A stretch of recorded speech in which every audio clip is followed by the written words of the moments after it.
Hello and welcome back, bacha, to NEET Physics. In this video, again we will discuss a question from NEET 2025 and question number is 10. बच्चा ये question भी हमारा magnetic moment से related है. पढ़ लेते हैं क्या कहता है. A 2 ampere current is flowing through two different small circular copper coils having radii. उनका रेशियो हमको दे रखा है. The ratio of their respective magnetic moments. बच्चा क्वेश्चन तो काफी इजी है आपका. क्वेश्चन तो काफी इजी है आपका. जैसे कि मेरे को दे रखा है कि दो हमारे पास क्या है, दो हमारे पास सर्कुलर कॉपर की कॉइल है. This is the coil one ले लूं और इसको बोल दूं this is the coil two. दो कॉइल है हमारे पास, ठीक है. इसकी जो रेडियस है, रेडियस का डिफरेंस हमको गिवन है बच्चा, है ना. एक की रेडियस हमने बोल दी R1 है और दूसरे की जो रेडियस है बच्चा वो है R2, ठीक है. देखोगे आप तो हमारा इसका एल वेक्टर जो होगा, पहले वाले का जो एल वेक्टर होगा वो A1 ऊपर की तरफ होगा. इसका जो रियल वेक्टर होगा वो होगा A2, ये भी ऊपर की तरफ होगा, ठीक है. ओके, लेट्स सपोज बच्चा इन दोनों जो कॉइल है उनके अंदर जो हमारा करंट है वो इस टाइप से फ्लो कर रहा है. हम कोई भी ले सकते हैं, ऐसा कोई फिक्स नहीं है.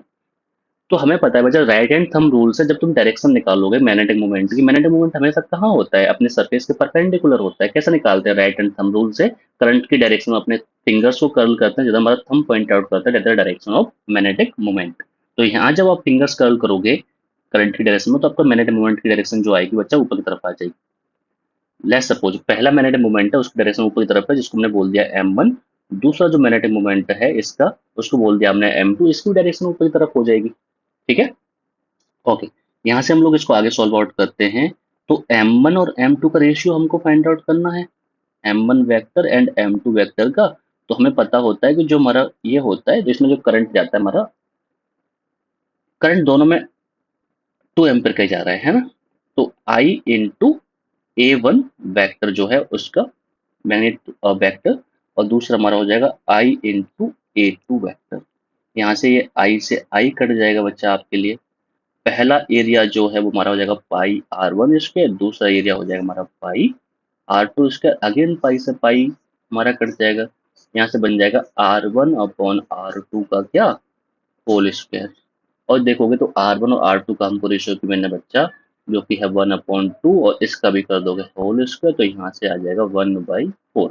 ये किसका रेशियो आ रहा है 1/4 बच्चा, this is the ratio of M1 to M2 जो कि आ रहा है हमारा 1/4 के बराबर, 1/4 के बराबर ये भी आ रहा है, ठीक है. तो यहाँ से आप देखोगे तो हमारा जो सी ऑप्शन है बच्चा ये बिल्कुल एग्जैक्टली मैच कर रहा है हमारे इस आंसर के साथ.